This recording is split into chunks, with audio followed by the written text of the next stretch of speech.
Bharatiya Janata party, Congress, क्षत्रिय ठाकुर सेना, क्षत्रिय सेना अलग अलग मंच प्लेटफॉर्म प्रमुख, पण अमे कोई पार्टी नहीं, कोई संगठन बेनर धजा, कोई प्रमुख होद्दो नहीं, पण समाजना दीकरा थई समाजना मोभी तमे बनाव्या छीए अने ए भावनाथी ज्यारे आ समाजना शीर्ष नेतृत्व अहींया उपस्थित थयुं होय त्यारे 25मो આજે સમાજના મંચ ઉપરથી આપણે એ વાત કરવી પડે છે કે સમાજમાં શિક્ષણ વ્યસન મુક્તિ અંધશ્રદ્ધા અને કુરિવાજો દૂર કરવાની જરૂર છે અને સમાજને એકતાને તાંતણે બાંધવાની જરૂર છે। તો આનાથી મોટું દુર્ભાગ્ય કયું હોઈ શકે? 70 વર્ષમાં સમાજના મંચના મોભી આગેવાનોને ભાષણની સ્ક્રિપ્ટ નથી બદલી શક્યા આપણે, તો જવાબદાર કોણ?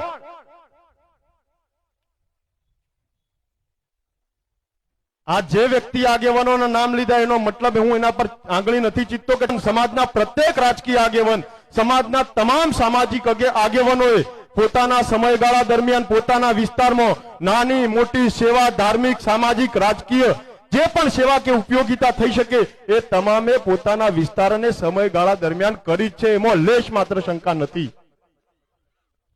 પણ આજે 70 વર્ષ સુધી સંગઠનો, ટ્રસ્ટો, મંડળો, સમિતિઓ, આગેવાનો જો એ વાત કરવી પડતી હોય તો એના માટે જવાબદાર ક્યાંક ના ક્યાંક કોઈ હોય તો નીચે બેઠેલા અને મંચ ઉપર આપણે અમે ઉભાયેલા બધાએ તો છીએ, પણ છેવાડાના વ્યક્તિએ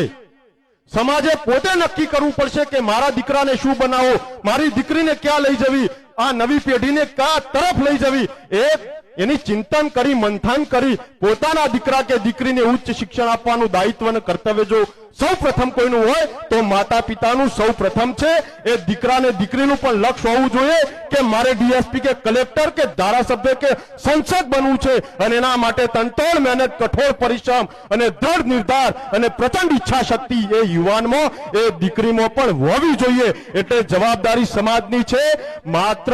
સમાજના આગેવાનો રાજકીય પાર્ટી ભાજપ કે કોંગ્રેસમાં રહેશે, એ પોતાના વિસ્તારમાં મર્યાદામાં રહી અને સેવા અને ધાર્મિક કે નાનું મોટું યોગદાન એ આપતા રહેશે અને નિરંતર આપ્યું છે ને આપતા રહેશે, પણ જ્યાં સુધી સમાજ પોતે સંકલ્પ નહીં કરે અને બધીઓને જાકારો નહીં આપે ત્યાં સુધી હું માનું છું કે સમાજના સંગઠનો બનવાના, સમાજના રાજકીય આગેવાનો જીતવાના, પરાજિત થવાના, સમાજની રાજકીય નેતાગીરી આવવાની, સમાજની સામાજિક નેતૃત્વ આવતું જતું રહેવાનું, પણ આ સમાજમાં પરિવર્તન નહીં લાવી શકીએ। પણ સમાજને પણ આજને આ મંચ ઉપરથી ટકોર કરીએ છીએ કે અમે ભાષણો અમારી મર્યાદામાં રહીને કરતા હોઈએ, કદાચ સામાજિક આગેવાનો, રાજકીય આગેવાનો, ધર્મગુરુઓ, સંતો, મહાત્માઓ, પણ સમાજે જાતે પણ પોતાની જવાબદારી